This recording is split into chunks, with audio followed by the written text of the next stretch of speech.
Hey guys, welcome back. Today I'm going to do a really informal and quick review of this Amazon greenhouse. I did just post a video on how we are heating this greenhouse with very little energy. If you want to check that one out, I'm not going to talk about the heating techniques as much as just sort of the overall quality and design, I guess. So the first thing I'll tell you is that when we received this greenhouse, it basically came in two different parts. There was the plastic covering, and then there were these green pieces here you see. They're kind of like a very thin metal, and they are very easy to assemble. So if you're nervous about it being difficult to assemble, I did it myself. If I can do it, you can definitely do it. These pieces are very light. So the pro to that is that it is easy to put the pieces together. I didn't have to like hammer anything. There wasn't a lot of force involved. The downside is that it's not going to be quite as sturdy, which I'll go over the remedies for that in a second. By the way, I should mention this isn't sponsored or anything. We do have some Amazon affiliate links you can use below if you want to support the channel, but I haven't spoken to the company. I paid for this product myself, etc. Okay, so let's talk a little bit about the plastic. The plastic, I think the main benefit is that it comes already fitted to the shape that it needs to be. So yes, you can definitely buy plastic, you can cut lumber, and you can build this kind of thing yourself. You could probably build it a little bit sturdier even than maybe this is built. The downside is that you're gonna have to do all the measurements. You're gonna have to make sure everything fits. The other thing I wanna point out that I really like is these zippers. So basically step one is the plastic comes fitted. These zippers, I was actually very impressed with their ability to open and close. I haven't had them catch or anything, and I've opened and closed them quite a bit. Now, as you guys can see, we don't have any plants on the inside. It's still too early to start seedlings where we live, but I've been taking the last 3 weeks and sort of doing temperature tests and trying different ways of heating and making sure that it's working well before we are investing our hard-earned money in all the seedlings that we're gonna start. So I have been really impressed with all the temperature tests I've been doing. Obviously I'm wanting to make sure the product is holding up so far. We have had this out for about 3 weeks. We do get a lot of wind out here. And the other night we had really strong wind. Now it is getting some rips, which is the biggest downside to this kind of design of greenhouse. So I'll go over that in a second. But I've been surprised that pretty much all the rips that I've seen, and I've been looking it over quite a bit, all the rips I found actually occurred while I was installing it, and I was kind of like user error, pulling a little too hard on this place and that. And that's when the ripping occurred, but I haven't noticed any rips starting since then. So basically none caused by wind or anything. Okay, so as a general tour, you unzip the sides here and then you can open it up. So the purpose of this is during the day, we obviously don't want our seedlings to get too hot.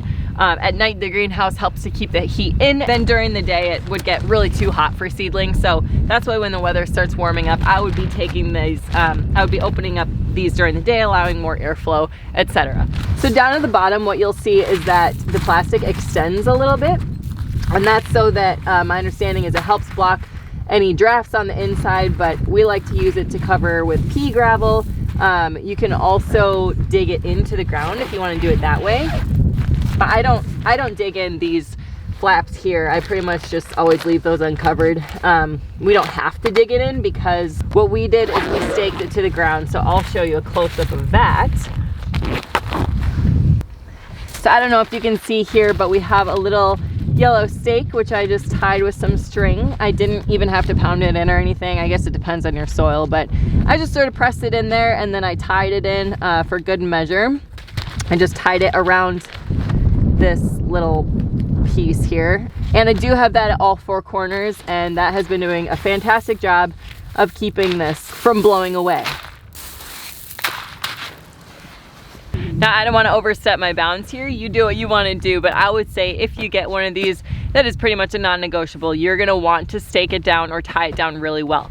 Now, that's one of the reasons why I liked these lower to the ground ones. Number one, I feel like they distribute the sunlight a little bit better than the taller ones, the vertical ones, but also staking them down is a lot simpler, and it just keeps everything low to the ground, so it's less likely to tip over and blow away ever so slightly. And I think the staking job on those vertical ones with shelves is a little more intense. I've seen people take T-posts and kind of do like, I don't know, they do some intense string work where you're able to stake it down where you have kind of that pressure at the top instead of just at the bottom.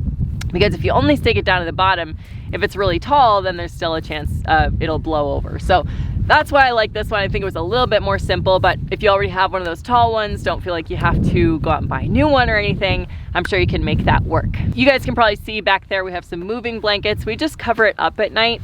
It helps with insulation, keeping the heat in at night, so we just cover it with moving blankets. Nothing too fancy there. I guess with this size, we have 3 moving blankets that covers both the sides, all of the top, and the other side as well pretty well. As you guys can see, there is a lot of humidity that collects.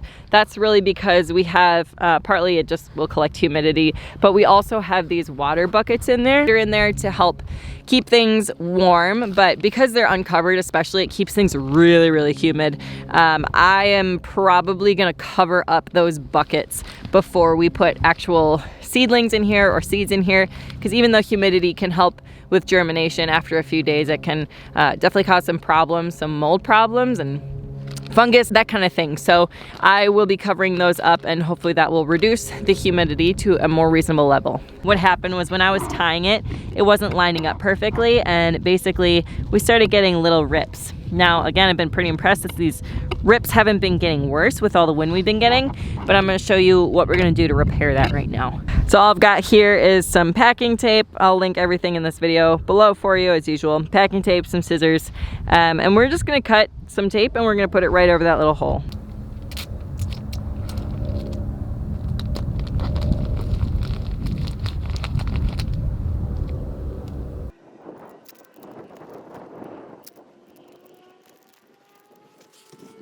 Now, because those rips were so small, I really wasn't worried about them creating big drafts or anything.